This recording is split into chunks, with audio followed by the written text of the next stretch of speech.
talk about grief in leadership circles. We talk about strategy. We talk about team culture, about burnout, executive presence, hobbies, what we did over the weekend, but not grief. And yet, grief is one of those most powerful forces shaping how we lead and how we show up, even when you don't know it's there. I'm not just talking about losing a loved one, though it does change everything. I'm talking about the quiet griefs we carry, the dream that didn't happen, the role that no longer fits, the version of yourself you had to let go of in order to keep showing up. So if you felt foggy, detached, emotionally numb, or like you're hustling just to stay afloat, this episode is for you because unresolved grief is shaping your leadership and your decisions more than you realize. And the good news is it doesn't have to stay. You don't have to stay in the grief. We don't have to bring it in and it doesn't have to consume you. But let's talk what it really looks like and what it's quietly costing you. So first, let's talk about grief in general. Grief is sort of unresolved. What does it mean to have unresolved grief? It means you haven't dealt with it yet. You haven't healed through it. You haven't grown through it. You kind of shove it down. Maybe you took a day or two off, or you considered it. You even thought about the fact that you lost a dream or a goal or something. But grief truly never goes away, and you don't even really want it to. You want grief to shape you. You want it to bring that depth of character. You don't want it to consume you, but you also want to bring it up. You want to deal with it so that way it doesn't become unresolved grief and show up in ways that are unhealthy. And so let's talk about types of leadership that sneak in. Let's talk about types of grief. There we go. That sneak into your leadership. And it's not always about death, but there are times that a loss of a person, it can go unnamed and it can hit hard. It can go because we're like, oh, I lost a parent early on. Oh, I lost a friend at a young age. Grief doesn't have a time limit. Your body is going to deal with it one way or another. It shapes your decisions. It shapes your leadership. It shapes your identity, whether you realize it or not. And so even if you lost someone young, it still shows up at your leadership as an adult. Okay, so though this is not going to be completely about loss of a person, I will bring in some other types of leadership that you may not have considered as bringing grief into your life. Or did I say leadership again? Okay, sorry. My notes I have clearly they're not as organized as they should be, but that's okay because I know what I want to say. The types of grief that sneak into your leadership. Okay. So the first is loss of identity. When your role changes, when your season shifts, when you realize you've outgrown who you had to be succeeder, you've outgrown a version of yourself that you needed. There's a loss of identity there. I remember there were a lot of unhealthy things happening with my boss and me when I left the Air Force. And one of the things, I had my son and I was on maternity leave. And I remember sitting and having lunch with a couple of my friends, a couple of my comrades, a couple of people, different people in a similar position as me, but in different squadrons. And I remember going to lunch and one of the ladies came up and was like, hey, saw you're moving to CE. And I was like, what do you mean? And now civil engineering, I was communications. I've been communications my entire career. I live, breathe, and sleep communications. I did multiple things. I was a flight commander in communications. And while I was on maternity leave, my boss not only removed me from communications squadron, but put me into the civil engineering squadron. And yes, did I do a good job there? They needed an executive officer and I had filled that role before, but I didn't know it was coming. So when I got back, not only am I dealing with postpartum depression, knowing that I'm going to be getting out of the Air Force within the year, and now not only my role changed from being in the communications squadron to being in civil engineering squadron, I did not realize the depths of the loss of identity and how those were changing, shifting my decisions and my actions and my behaviors and my beliefs. I didn't realize until years later that it was a loss of identity that I was grieving in that moment. And so loss of identity happens more than you realize. Even if it's something good, even if it's a good step for you, you could also be grieving who you were to get there. So then a loss of a dream. When with a business promotion, relationship, or future you planned didn't happen. These are different elements. The loss of an identity, even though back to my decision to get out of the Air Force, like I had a dream on becoming a higher rank. I had a dream of the impact that I could make. And even though it was a choice I made, there was still that loss of dream that I had to deal with when I got out of the Air Force.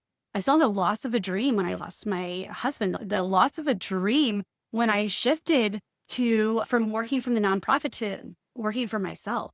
Yes, I had another dream that was there, but something that I had worked towards no longer existed. And so we don't realize how the loss of a dream, whether it could be a family dream, it could be maybe this has happened.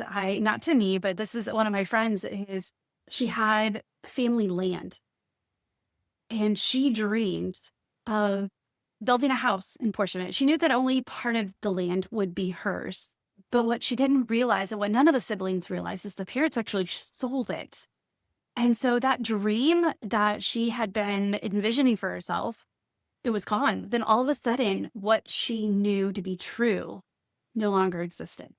And so that loss of a dream, and what now? What am I going to do? Where am I going to live? And that anxiety, that fear, that trauma, that loss seeped into who she was becoming. And once we started acknowledging and being like, no, I'm really upset. I'm really sad. Once you bring it up, you can start dealing with it. The same with the loss of a goal or a vision. We don't even realize how many times losing or falling short of a goal or not achieving a vision kind of makes us numb.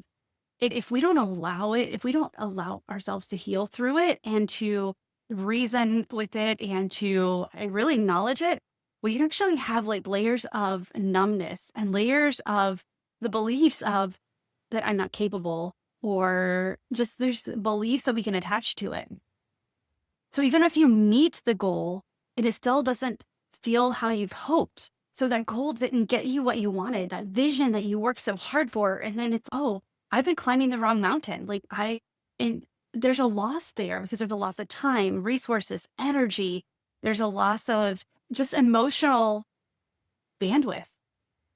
If we don't understand that, then it could truly affect the way that we're leading. So loss of a relationship. How many people have a life-defining moment when they're also at the peak, the epitome, they're on the trajectory of growth and success, and then they have a loss of a relationship. And this is not just death, but it could be divorce, it could be betrayal, it could be broken friendship, it could be team trust. There's so many different aspects of loss of relationships. So I hope you're starting to see. I've got a couple more and I'll go faster because I really want to get into what it's costing you and why we need to really go after and resolve this unresolved grief and look at your life, because I guarantee, I don't think I've met anyone who, when I start digging in to why they do what they do, that there's not some unresolved grief in their life. And the reason why we don't talk about it is because it hurts. It's also, there might be guilt or shame attached to it, or maybe you don't know what's next. And so it's easier to put your head in the sand and not deal with it. Also, it brings up emotions and vulnerability that typically in the workplace is not welcome. But I think our culture is shifting enough and we understand now the importance of the emotions. Emotions, we should not be running on emotions. And as a therapist, as a coach, as a parent, as a person, I know it is not healthy to run on emotions, but we do have to bring them to the table. We do have to invite them into the conversation. And so here we go, like loss of routine or control, especially after a major transition, whether it's new leadership, a role change, empty nesting, retirement. It could be a promotion where you go to another, like a relocation. It could be a move, but this loss of routine and control, and especially if you're walking into something that's already established, You're trying to find your footing, find your ground. And you may have that loss of routine that really did help and that projected and moved you in the way that you really knew how to lead. A loss of confidence, slow erosion from criticism, burnout, or high pressure seasons. That the small comments that someone made offhand, that your brain is like, ooh, I'm going to tuck that away. Or is that true? So the loss of confidence, how many times have you experienced that? Maybe in the moment or maybe long term. But if we don't address it, if we don't resolve this, what's behind it? What is it? What part is it playing in your decisions, in your leadership, in your actions, in your behaviors, in your beliefs? It's going to just build over time and become more and more costly. And so then loss of meaning or motivation. I'm doing all the right things, but why does it feel so empty? Or why do the things that I used to do that really motivated me don't even bring me to action now? So that loss of meaning and motivation really is costing you. Let's see, loss of a team or role, layoffs, restructures, being moved or sidelined in an organization. I had a client who that was what's prompted her to come and work with me. Is she was on the path for this VP position. She deserved it. She earned it. She knew it. She was part of that industry for her entire career. And instead of her getting the role, they brought in somebody who had never even worked in this industry before. And they asked her to train them. And so that loss of that team, that role, that position, that went into the goal, the dream, the relationship, the loss of routine and control, like loss of confidence, that played into a lot of different decisions. And when we started digging into what it meant for her and how do we look at it, how do we find the opportunities within it, and what do you want from it, we were able to start growing through it instead of allowing it just to feed the insecurities that were there. Loss of safety or stability after crisis or trauma, or even a subtle leadership betrayal, even after a leadership shift, but that leadership betrayal or a friend betrayal or a spouse partner betrayal, like it doesn't have to be in this giant thing. It could just be a subtle and just something that knocks you off kilter, and that stability that you once depended on is no longer there.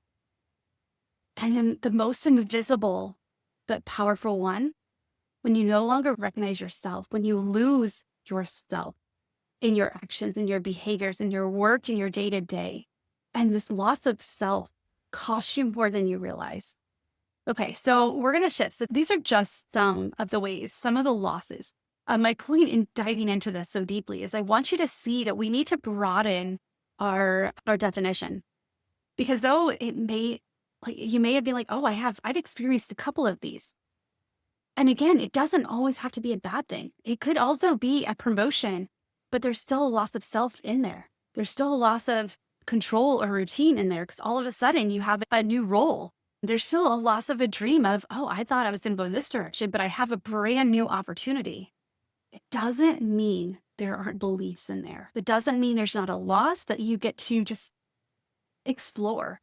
And it doesn't also mean that it's secretly controlling you, but it might just be a little nagging like pull that gets stronger and stronger. And as you add more levels of loss and more types of loss, it gets deeper and you may lose yourself in the process.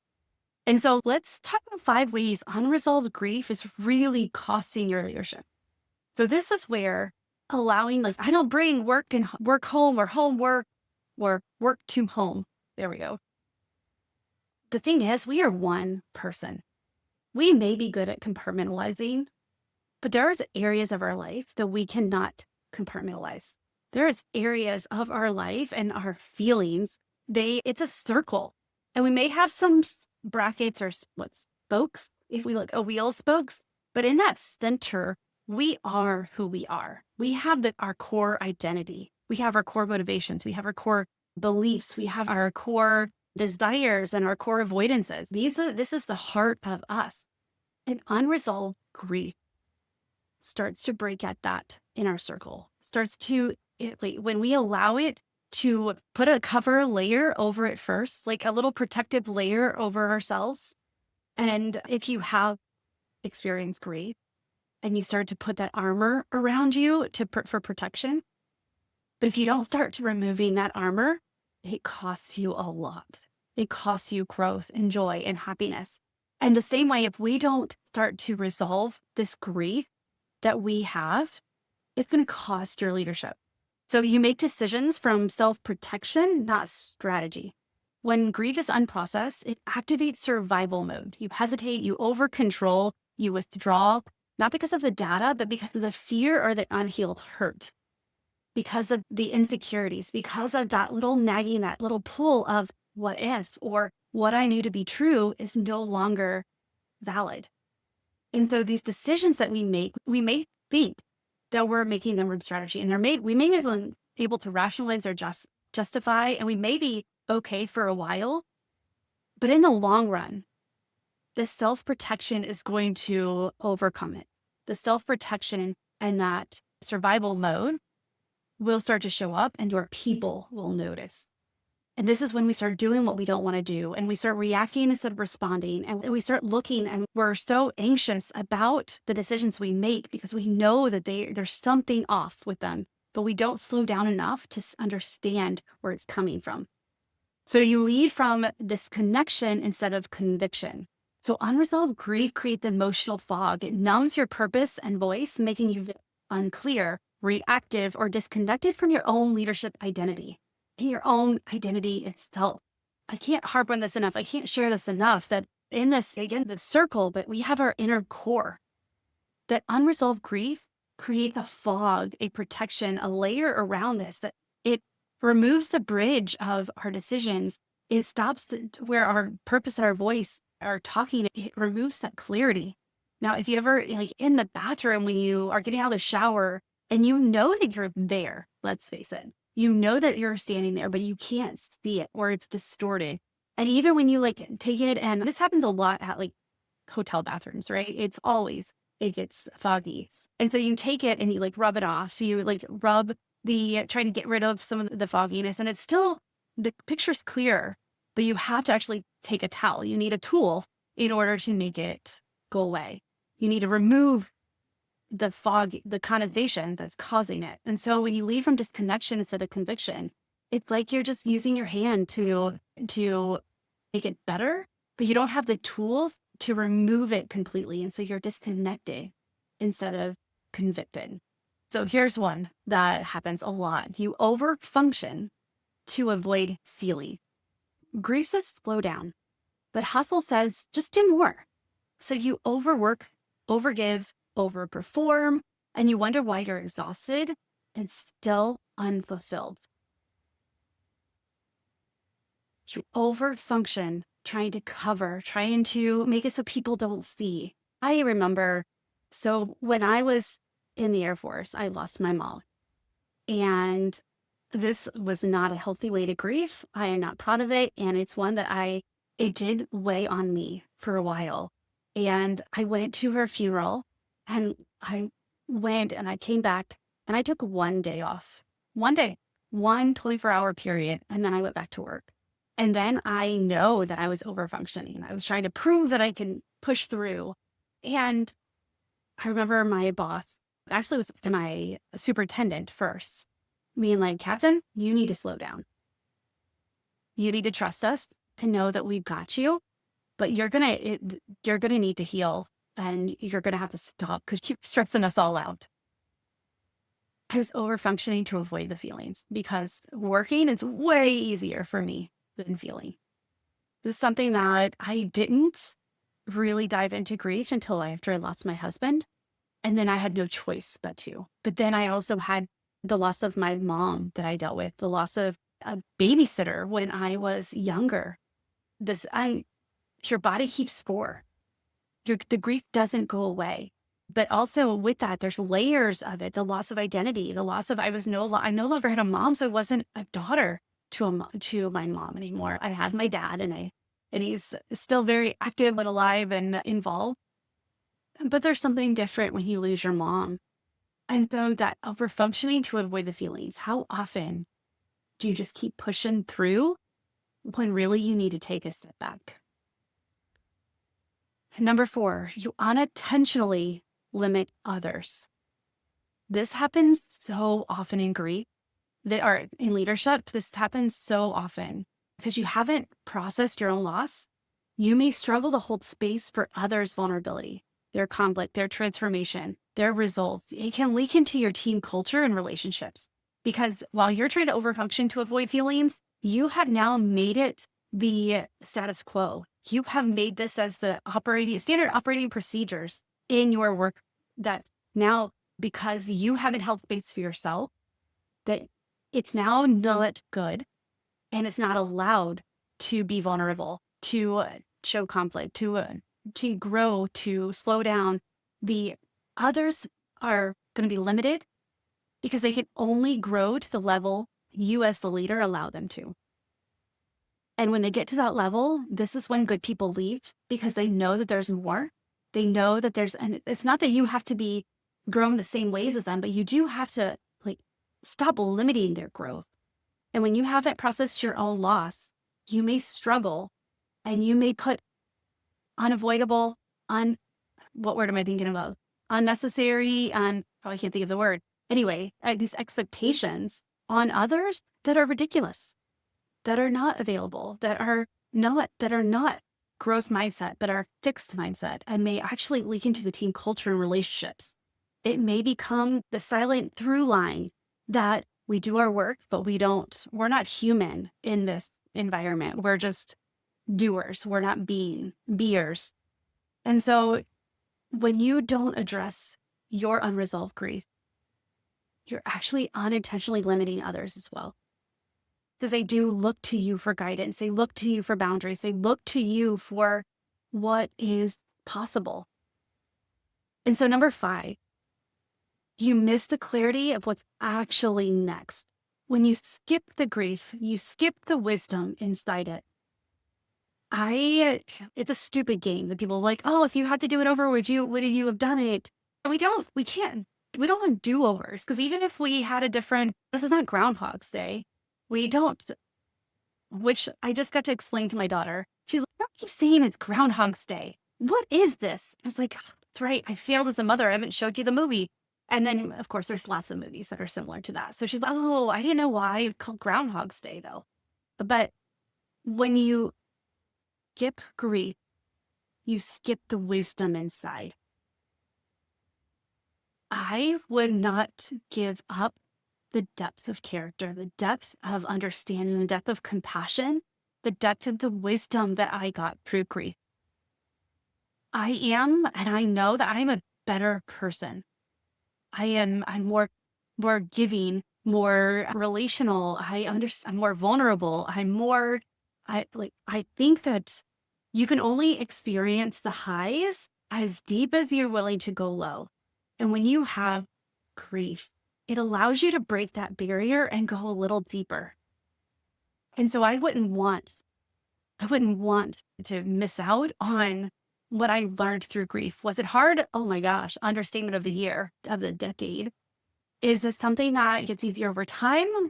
I don't even think that's the right way of discussing, of bringing it up. It processes faster over time. It doesn't go as high or as deep at times, but without this wisdom, you risk building something next that still isn't aligned. When I first stepped out of therapy and stepped away from a nonprofit I was working for, I became and worked as a coach for a financial company. And this financial company, I loved working for them. I loved their leadership. And it was a subsidiary of a very large organization, a very large, probably, I think, global financial company. But this was a smaller, and they were able to run it how they wanted. And so one of the things that I did is I did life plans. When people they would come to them for financial counseling and financial advice, if they didn't have a life plan, if they didn't know what they wanted to do with their money, if they didn't have a dream, if they didn't have a way to give back, if they didn't have a focus, they just sometimes know I need to do this. They would send them to me and I would get to work through that. One of the things that I realized is because when they changed leadership, they had a new CEO, a new leader. And one of the things that they said is any other contractors they have to be a financial planner in order to work with them. And so they came to me and was like, hey, we need you to take this course. It's to be a financial planner. And I'm going to tell you, like, could I have done it? Yes. Would I have done well? Sure. Was it my purpose? No.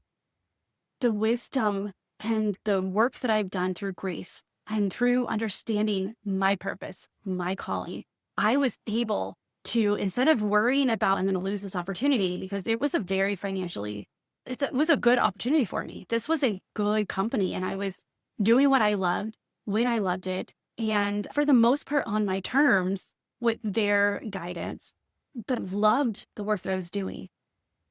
But when I had to make that decision, if I didn't have the wisdom of going through grief and understanding my purpose, my calling, who I'm wired to be, I would have said yes out of fear, and I would have built something, and it would have been, sure, like I could have built a financial, and still they were going to let me do some not therapy, some coaching in there.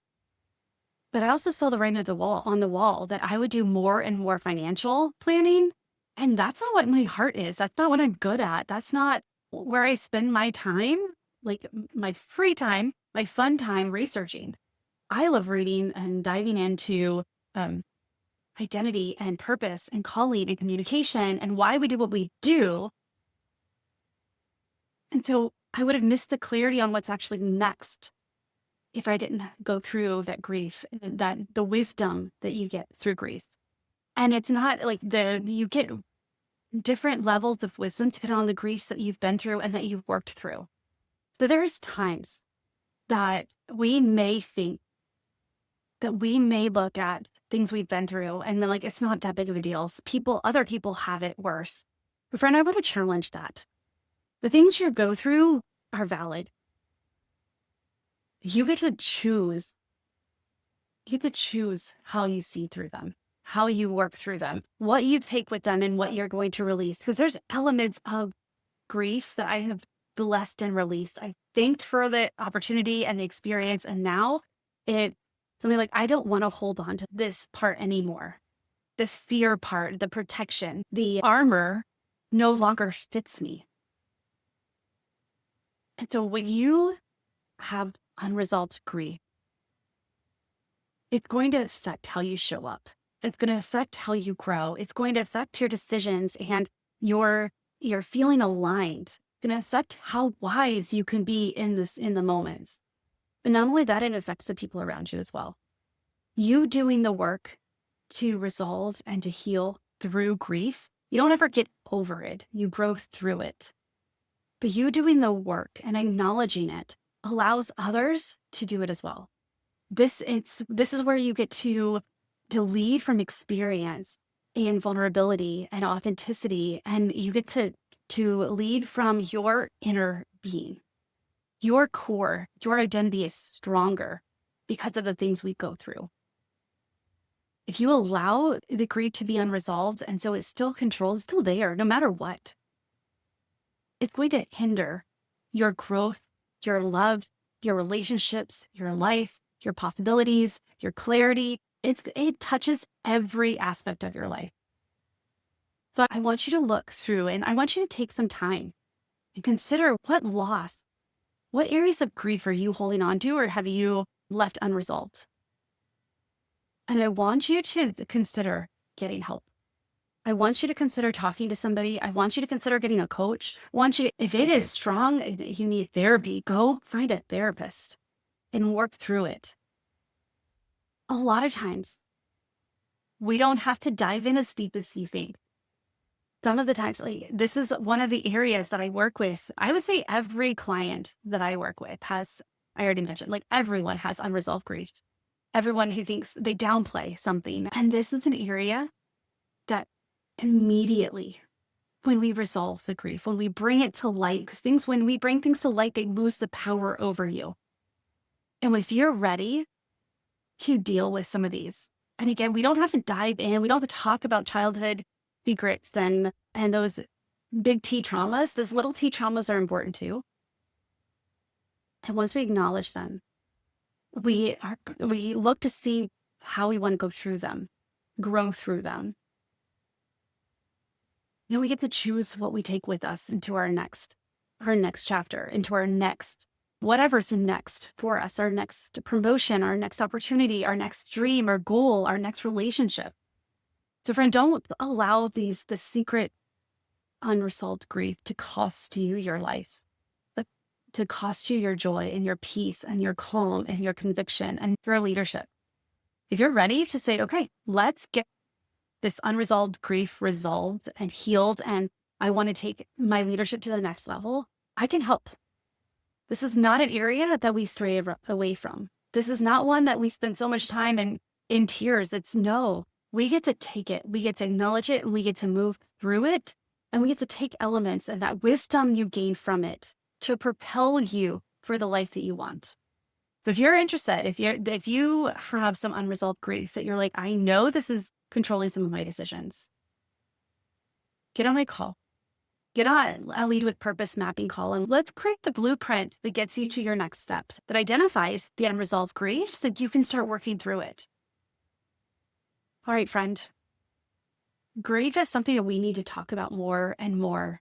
And it doesn't have to be all consuming, but it does get to be life-giving. So if you want to experience the full weight of joy, if you want to experience the joy and the peace and the calm, then resolve that grief. All right. Get on my calendar if you want to talk. And if you're ready to say, yes, get the heck out, I'm ready to propel myself to the next level. Right. This went way longer than I expected, but it's a topic that I really believe we needed to discuss. We needed to talk about, we needed to bring to light, because once we have this resolved grief in our life, then we get to have so much clarity on the direction you want to go. It's easier to make decisions. It's easier to lead. It's easier to show up. It's easier to allow others to show up as themselves around you. All right, friend, choose joy until joy chooses you. Let's chat. And thank you so much for the over 50,000 downloads of A Leader's Purpose podcast. Bye for now.